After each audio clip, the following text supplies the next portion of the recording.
Okay, you've almost made it through the course. We're up to the last lab.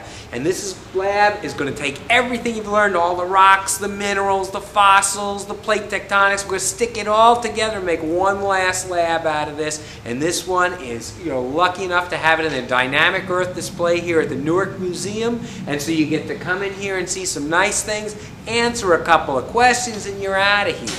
So this is it. We almost made it. Okay, what we're going to do here is we're going to look at why is the Earth so diverse. You have a diversity of rock types, you have a diversity of minerals, you have a diversity of life, and we're going to look at all the controlling factors on that. So we're going to start off with good old geological factors of plate tectonics, which you've now done a lot of in both lab and in lecture. And we're going to take those plate tectonics with climate, and we're going to see how life adapts to that. So this first display here is going to be on diversity, and you're going to see a nice introduction here by James Earl Jones. I'll let him do the part. I don't have the deep enough voice. But nonetheless, then you can take a look at all the diversity of minerals, the pretty specimens, the fossils, whatever. And then we're going to go through that door over there, and we're going to start off with this display and go clean around. So this is your last lab. You still have to turn it in and everything, and we're almost done. So here we go.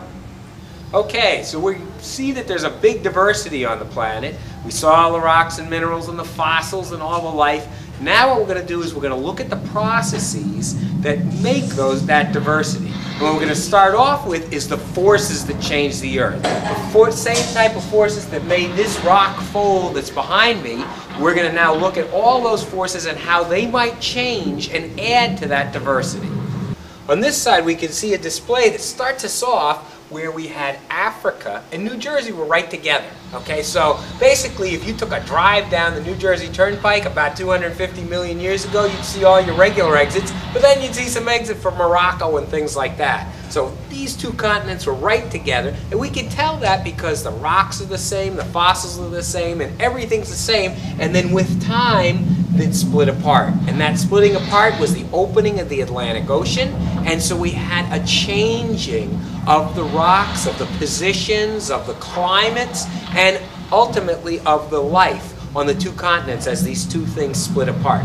So in this part we're kind of talking about things here in New Jersey where we can see those types of changes. Part of that splitting apart was that when we cracked open the Earth to all of a sudden you're cracking the continents apart, that North America and Africa were one continent. When we cracked them apart, there were a lot of changes that took place. One of which was that all of a sudden we can now generate a lot of lava.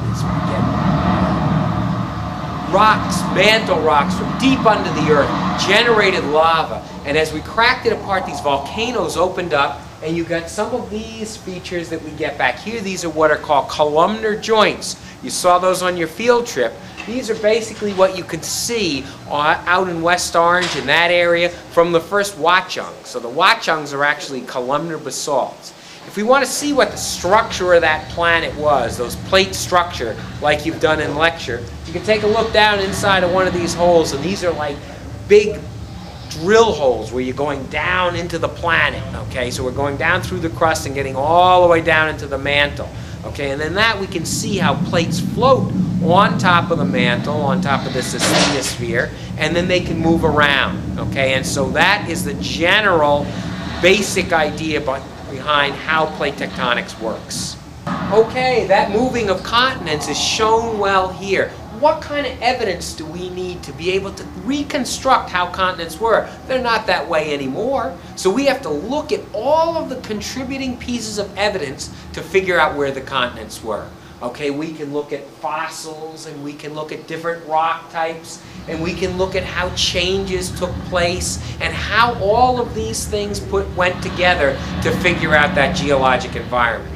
Now, one of the things you're going to do as far as the first exercise in this thing is, instead of seeing this nice videotape that we're looking at in here, what we're going to do is we're going to press this button right here, okay, and we have a wheel, okay, and when I press the button, notice what happens up on the screen. This screen here shows us the distribution of the continents today. On it you can also see some of the different environments, so we can see where things are Arctic or desert or tropical or any of those things. That's all distributed on that picture. Now what we're going to do, one of your exercises, is to go through that and to be able to figure out different times how the continents were distributed. So what we're going to do is you take a hold of this little wheel right here and you will twist it, and as you twist it, notice what happens to the continents. Now we can then move the continents around to different time periods. There's a bar graph across the top where you can see the different times, and now you're going to be able to look and answer some of the questions on your handout on where things were at different times on the planet. Now, if you walk across from that last display, we can see this display over here, and this concentrates more on what are called biomes. So you had, in that last display, you took a look at where the continents were and some of the areas that you might be in, whether it be an polar area, an Arctic type area, or a desert or tropical or things like that. Now, once you set up that environment, life has to adapt to basically that environment, and everything's going to stick together. So on these couple of videotapes behind me, you can take a look at how that all fits together. And this will not only help you in the lab, but also in your lecture portion of the class.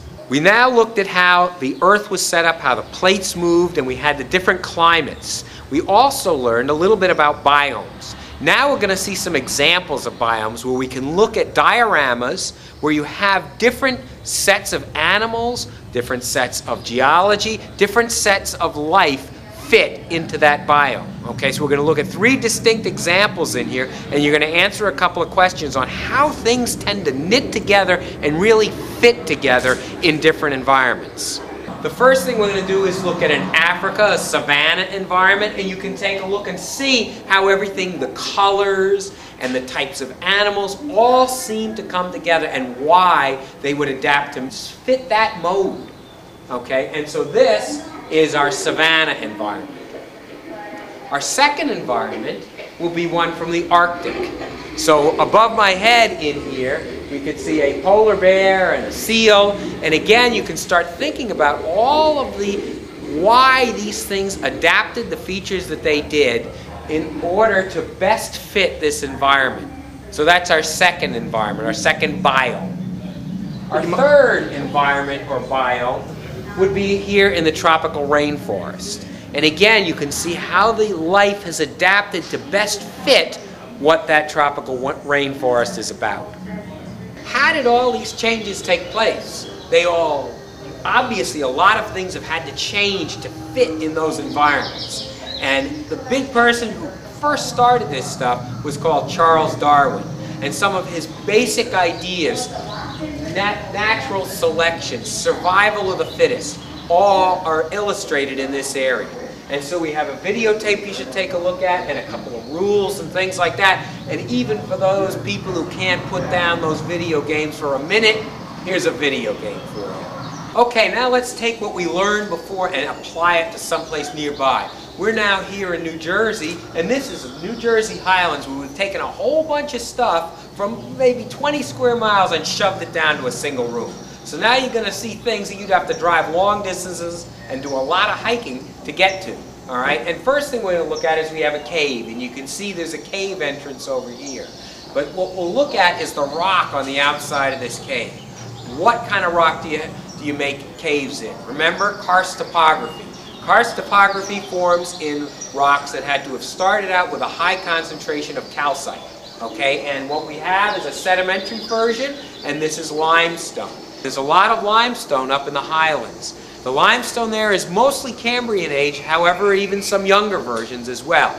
This, you can see we have limestone. This is the bedding of the limestone, or the layers in which this was laid down. You have to be in the tropics to put limestone down. It doesn't form anyplace else. This would be forming something in like what we have the Bahamas today. Okay, and so therefore New Jersey was in a very hot place at one point in its history. Okay, and this is the way these things were laid down. These are actually reef-like deposits where algae has grown up through different layers of calcite to form these beds. If we move down to the other side, we can see a completely different rock type over here. This is also a very heavy calcite-bearing rock type. This is what is called marble. And this is a representation of Franklin marble, which we have a lot of up in the Franklin-Sparta area. Okay, this rock is now a metamorphic rock as opposed to that which was sedimentary.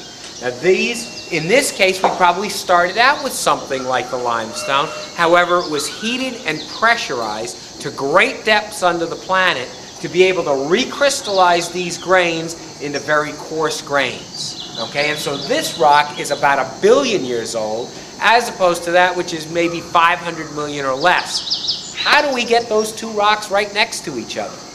The answer is we have a fault running right down the middle here. Okay, and so this fault has juxtaposed our limestone with our marble. Okay, and so therefore the limestone, because the limestone would have to be up on top, it's not metamorphosed, it's not from as deep in the planet, would have to be dropped down relative to the marble. Okay, and so therefore it was dropped down along a fault plane. There's even a little vestige of that fault that you can see right here. If you look at this panel right here, these are what are called slickensides. You can see the grooves on them tell you that the fault moved in a direction downward, one way or the other on those grooves. However, it even has what are called steps on it. And if you run your hand along here, you can see you come down steps. That tells you that that side had to go down. Otherwise, you'd bump your fingers on the steps if you moved it in the other direction. So therefore, we can tell by sliding our hand on here which way the fault moved. Now we're inside the cave, okay? We were outside, now we're inside. You can see we have this cave environment where it's dark and there's cave noises and things like that. And we're starting out on the limestone side of the cave, where we can still see that layering in this cave. You can see it's been tilted too. That's from these tectonic forces of banging continents together. Okay, so even this shows us some of the methods and processes that we looked over at on the other side. Okay, now what we can look in here is these are sedimentary layers, and sedimentary layers contain fossils. What you need to do in here is you come to this part, you can make a rubbing if you want, but these are the fossils over here on some of these layers, and you can see a stepwise progression up through here. What you should do is take a look and see if you can identify what these different fossils are. Yeah, I know it's probably written on the side someplace, but let's see if you can do it by considering you're going to have to take an exam on this in a couple of weeks. Maybe it'd be a good idea to try to identify them yourself. We can see down at the bottom we have a layer of mostly Cambrian age fossils. These are trilobites. See, I'll give you a hint. And then you can go up and get to younger and younger ages. All the way up, each one of these layers has a bunch of different fossils on it. So what you need to do is to come through and see what you can do about identifying these fossils and figuring out how the age can be seen by going from one set of fossils to another. Here is our fault, still going through what we saw on the outside. So here it is on the inside, limestone on one side and marble on the other. Okay, and the marble, you can see some of the metamorphic layering that takes place in here. Now what we're going to do is turn around and go and look at that little hole in the wall on the other side. In here we have a very special deposit in New Jersey. You can see these plain looking rocks behind this deposit here. But look what happens to them when you put that black light on them.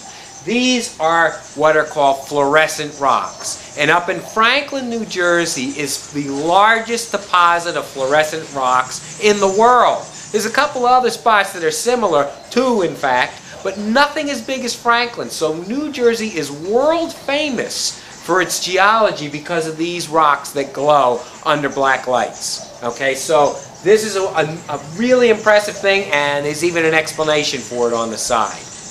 Okay, here's a nice video on how caves are formed, because we're also taking a look at that. These are areas where a lot of water has flowed underground, eroding away the solid rock and carrying it off. Okay, and that's basically how we're going to make a cave. And you should take a look at this video and understand that process. After the cave is made, water continues to drip down into the cave. Okay, it continues to erode away the calcite, to dissolve it, and to bring it down and drop it out into icicle-like features called stalactites up on top or stalagmites on the bottom. Okay, and they can join together in a column.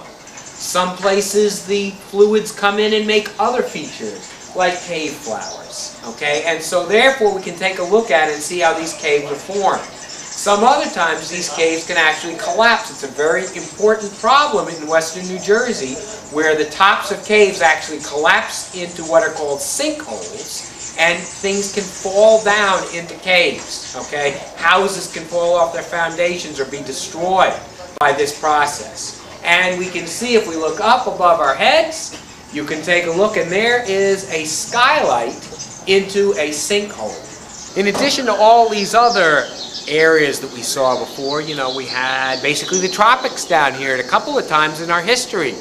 It also got real cold over there. And again, this is a big reflection of how plate tectonics shifts things around in a single place. So here in New Jersey, about 10,000 years ago, we had a huge iceberg, a continental ice sheet like you would see at the North Pole today or in Antarctica today, extending all the way from the North Pole to right here at our doorstep. It was a mile thick. Okay, so this area in here was cold instead of the warmth that we see today.